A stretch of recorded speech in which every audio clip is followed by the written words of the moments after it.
Assalamualaikum warahmatullahi wabarakatuh. Nama saya Reni Putriani, NIM 2018 13052. Saya dari Stikas Adila Kota Bandar Lampung, Prodi D3 Kebidanan. Di video kali ini saya akan membahas tentang korupsi. Kira-kira apa sih itu korupsi? Korupsi adalah tindakan seseorang dalam menyalahgunakan kepercayaan dalam suatu masalah dan organisasi untuk mendapatkan keuntungan.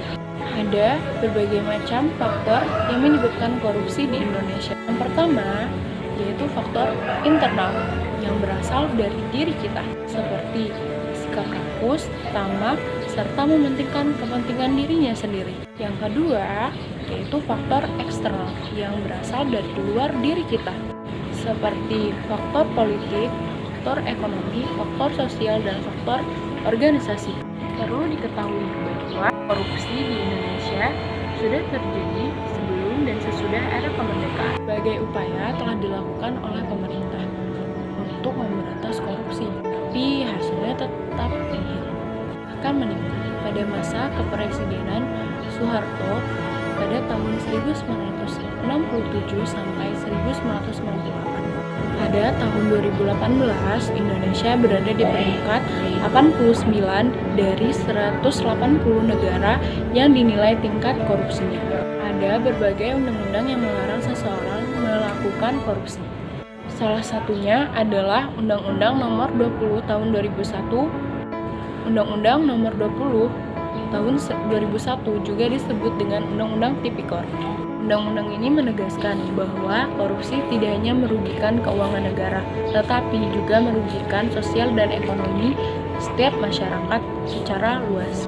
Di dalam undang-undang ini terdapat pasal 2 ayat 1 Undang-Undang Tipikor yang menjelaskan bahwa koruptor mendapat hukuman dipidana penjara dengan penjara seumur hidup atau pidana penjara minimal 4 tahun, maksimal 20 tahun, serta denda minimal 200 juta rupiah dan maksimal 1 miliar. Masih banyak hukuman yang diberlakukan untuk koruptor, tetapi masih banyak saja yang melakukan tindakan korupsi tersebut. Ada 5 alasan kenapa korupsi tidak pernah hilang dari Indonesia. Yang pertama, korupsi sudah mengakar dan menjadi budaya. Yang kedua, tidak ada hukuman yang mematikan seperti contoh negara Arab Saudi, di mana Arab Saudi memberlakukan hukuman qisas, yaitu dipenggal kepalanya atau dihukum mati bagi pelaku korupsi. Yang ketiga, korupsi bukan perkara individu, tetapi sistem yang kuat. Keempat, tidak ada upaya kuat dari pemerintah untuk memberantas korupsi. Yang kelima, korupsi bukan akhir dari segalanya. Hidup masih berjalan.